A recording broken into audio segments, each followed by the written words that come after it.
Une crypto inattendue qui fait parler d'elle après la disparition du pape François, Donald Trump qui utilise un meme coin pour organiser un dîner très privé et une panne d'électricité géante qui touche l'Espagne et le Portugal.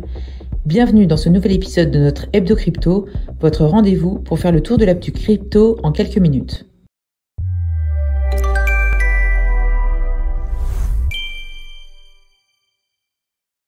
Depuis l'annonce du décès du pape François, une crypto-monnaie fait parler d'elle. Luce, un meme coin à connotation catholique. Pas de lien officiel avec le Vatican.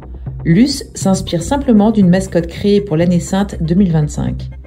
Mais ça n'a pas empêché son cours de bondir de 45% en une seule journée, avec plus de 60 millions de dollars échangés. Pourquoi un tel engouement ? C'est un cocktail explosif, symbole religieux, spéculation rapide et buzz viral. Résultat, plus de 44 000 portefeuilles détiennent aujourd'hui ce token. Et Luce n'est que la partie visible de l'iceberg. Depuis la disparition du pape, certaines plateformes de paris crypto enregistrent une activité record, d'après un article de CoinTribune. On y parie en stablecoin sur l'identité du futur pape. Et en parlant de crypto, qui mélange monde réel et influence, passons maintenant à Donald Trump, qui pousse le concept encore plus loin. Imaginez, un dîner à la Maison-Blanche, mais réservé aux plus gros détenteurs d'un meme coin. C'est exactement ce que propose Donald Trump avec son Trump Coin. Lancé en janvier dernier, juste avant son investiture, le Trump Coin a été critiqué pour son manque de transparence. Et aujourd'hui, nouvelle opération, Trump invite les 220 plus gros holders de son token à dîner avec lui le 22 mai, d'après le journal du coin. Mais attention, l'invitation n'est pas ouverte à tous. Il faut passer par une vérification d'identité poussée et des contrôles d'antécédents. Depuis l'annonce de cet événement, la valeur du Trump Coin a bondi de 52% avant de retomber par la suite. Et pendant ce temps-là, en Europe, un événement bien plus sérieux rappelle à quel point notre monde numérique reste fragile. Le 28 avril, une gigantesque coupure électrique a plongé l'Espagne, le Portugal et une partie du sud-ouest de la France dans le noir pendant près de 8 heures. Le média Le Monde décrit un véritable chaos. Transport bloqué, aéroports fermés, télécommunications coupées, commerce à l'arrêt.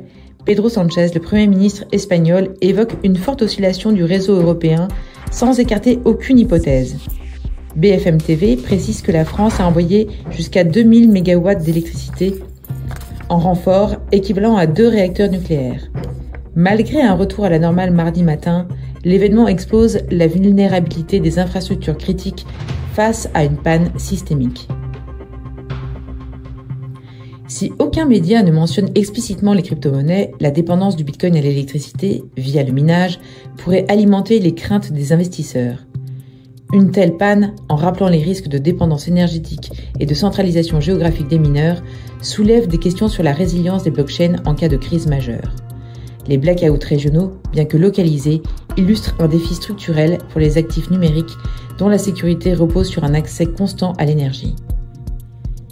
C'était l'hebdo crypto de la semaine. Et n'oubliez pas, aujourd'hui, Cryptpool vous donne rendez-vous à 17h30 en direct sur sa chaîne YouTube pour un webinaire exclusif sur la fiscalité des cryptos en partenariat avec notre expert Compta Crypto. À la semaine prochaine pour votre série hebdomadaire.